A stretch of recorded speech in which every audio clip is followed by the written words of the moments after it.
ఏర్పాటు చేసుకొని ఈ గంజాయిని నిర్మూలించడానికి, అదేవిధంగా కూకటవేలుతో నిర్మూలించడానికి, అదేవిధంగా బ్లేడ్ బ్యాచ్లని కూడా అరికట్టడానికి స్పెషల్గా ఒక టాస్క్ ఫోర్స్ను కూడా ఏర్పాటు చేయడం జరిగింది అధ్యక్ష. అదేవిధంగా ముందు అసలు బ్లేడ్ బ్యాచ్లు ఎవరెవరు ఉన్నారన్నది గుర్తింపు చేసి ఒక ప్రొఫైలింగ్ కూడా తయారు చేసే పరిస్థితి కూడా ఈరోజు కనిపిస్తుంది అధ్యక్ష. అదేవిధంగా ఈ నేరస్తులు కనుక ఎక్కువైతే కనుక వాళ్ళ మీద కూడా ఒక పీడీ యాక్ట్ ఏర్పాటు చేయడం కానీ, అనుమానిత ప్లేసుల్లో కానీ, పాడుబడిన ప్లేసుల్లో కానీ నిఘాను ఏర్పాటు చేయడం కానీ, నిరంతర పర్యవేక్షణ ఏర్పాటు చేయటం, అదేవిధంగా సామాజిక భాగస్వామ్యం కూడా కల్పించడం అన్నది కూడా మేము ఈరోజు చేస్తున్నాం అధ్యక్ష.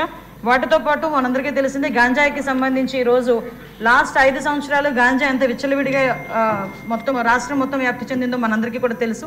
దాన్ని ఈరోజు కట్టడి చేయడానికి ఓన్లీ టాస్క్ ఫోర్స్ ఒకటే సరిపోదని చెప్పి ఈరోజు యాంటీ నార్కోటిక్ టాస్క్ ఫోర్స్ సంబంధించి ఒక సపరేట్గా ఒక వింగ్ని ఏర్పాటు చేసి దానికి ఒక అడిషనల్ డీజీపీ స్థాయి వ్యక్తిని ఈరోజు దానికి అధికారికంగా నియమించి ఈరోజు దాని ఫోర్స్లోకి తీసుకురావడానికి నిన్ననే క్యాబినెట్లో కూడా ఆమోదం అయింది అధ్యక్ష.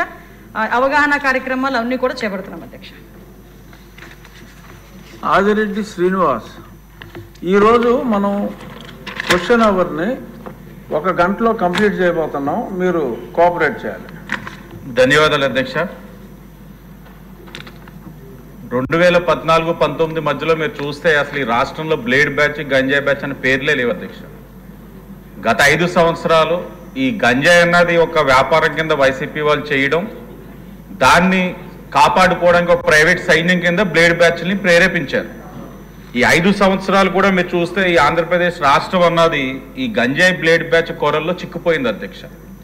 ఇప్పుడు మీరు గత 5 సంవత్సరాలు ఇప్పుడు మీరు హోమ్ మినిస్టర్గా చెప్పిన స్టేట్మెంట్ విన్నాం అధ్యక్ష. 5 సంవత్సరాలు గత ముఖ్యమంత్రి, మాజీ ముఖ్యమంత్రి ఏనాడు ఒక స్టేట్మెంట్ అనేది లేదు.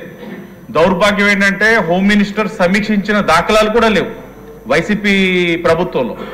ఇవన్నీ ఒక ఎత్తు అయితే, రాష్ట్రం అంతా ఒక ఎత్తు అయితే, రాజమహేంద్రవరం కూడా దానికి అతీతం కాదు అధ్యక్ష. ఎన్నికల ముందు ద్వారంపూడి విక్రమ్ రెడ్డి తెలంగాణలో కోట్లాది రూపాయలు విలువ చేసే గంజాయి మాదక ద్రవ్యాలతోటి దొరకడం, అతను మూలాలు అన్వేషిస్తే ఆనాడున్న ప్రజాప్రతినిధులు, ఒక ఎంపీ, మా యొక్క ప్రాంతం ఒక వైసీపీ రీజనల్ కోఆర్డినేటర్స్ వీళ్ళతో ఉన్న సత్సంబంధాలు అంటే ప్రత్యక్షంగా పరోక్షంగా ఆ అగ్ర నాయకత్వమే దాన్ని ప్రేరేపించి ప్రోత్సహించారు అధ్యక్ష. అంటే హోంమంత్రి గారిని మీరు ఏమడుగుతున్నారు? అడుగుతున్నాం అధ్యక్ష. అదే ఇప్పుడు ఆ అంశం ఏంటన్నది ప్రజలు తెలియజేసి ఆ చెప్పిన సమాధానం సరిపోయింది. 2 minutes అధ్యక్ష. లెట్ మీ కంక్లూడ్ అధ్యక్ష. అంటే మేము చెప్పేది ఏంటంటే ఈ అంశాన్ని ప్రజల నుంచి కూడా రాబట్టడానికి ఇప్పుడు రాజమహేంద్రవరంలోనే మీ భద్రత మా బాధ్యతను కార్యక్రమం చేసాం. పోలీస్ డిపార్ట్మెంట్ తోటి మహిళలందరినీ కూడా చైతన్యపరిచే కార్యక్రమం చేసాం. సుమారు ఒక 14 మీటింగ్స్ పెట్టి మహిళలతో పోలీస్ డిపార్ట్మెంట్కి చైతన్యవంతులు చేస్తూ వాళ్ళని లా అండ్ ఆర్డర్లోని అనుసంధానం చేయడం వల్ల సుమారు 20,000 మంది మహిళలతో చేయడం వల్ల తెలుస్తూ ఉంది ఎవరు తప్పు చేస్తున్నారన్నది. చర్యలు తీసుకుంటా ఉన్నాం. ఈ 5 monthsలోనే సుమారు ఒక 57 మంది మీద గంజాయి కేసు పెట్టాము, 4-5 మీద రౌడీ షీట్ చేయించాం.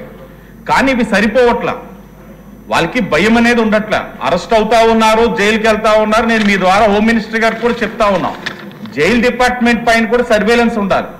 ఎందుకంటే కడప ప్రస్తుత ఎమ్మెల్యే జగన్మోహన్ రెడ్డి పుణ్యమాన నేను కూడా 11 రోజులు జైల్లో ఉన్నాం. అంటే మాకు అర్థమైంది ఏంటంటే 11 రోజుల్లోనే మనం అరెస్ట్ చేయించి జైలు పంపించేసాం అనుకుంటున్నాం. కానీ లోపల గంజాయి పండించేవాడు ఉంటున్నాడు, గంజాయి ట్రాన్స్పోర్ట్ చేసేవాడు ఉంటున్నాడు, గంజాయి వ్యాపారం చేసేవాడు ఉంటున్నాడు. ముగ్గురు నీట్గా జైలు లోపలే మాట్లాడుకొని బయట వ్యాపారం చేస్తున్నారు ఫోన్ల ద్వారా మాట్లాడుకొని. దానిపైన కూడా ఒక సర్వేలెన్స్ అనేది ఉండాలి జైలు డిపార్ట్మెంట్ మీద. అలాగే చట్టాలు తీసుకురావాలి, భయం అనేది ఉండాలి. అంటే చట్టాలంటే దిశ చట్టం లాగా చట్టబద్ధత లేని అలాంటివి కాదు అధ్యక్ష. భయం అనేది ఉండాలి. రాష్ట్రంలో మహిళలందరూ కూడా ప్రశాంతంగా జీవించే విధంగా ఉండాలి. ఆ చట్టాలని కఠినంగా చేసే విధంగా ఆవిడ హోమ్ మినిస్టర్ గారితో మేము మీ ద్వారా అడుగుతా ఉన్నాం అధ్యక్ష, అది కావాలి. ఇంకొకళ్ళు అయ్యాక ఒకేసారి సమాధానం చెప్పండి అమ్మా. సుందరపు విజయ్ కుమార్ గారు. చూడలేని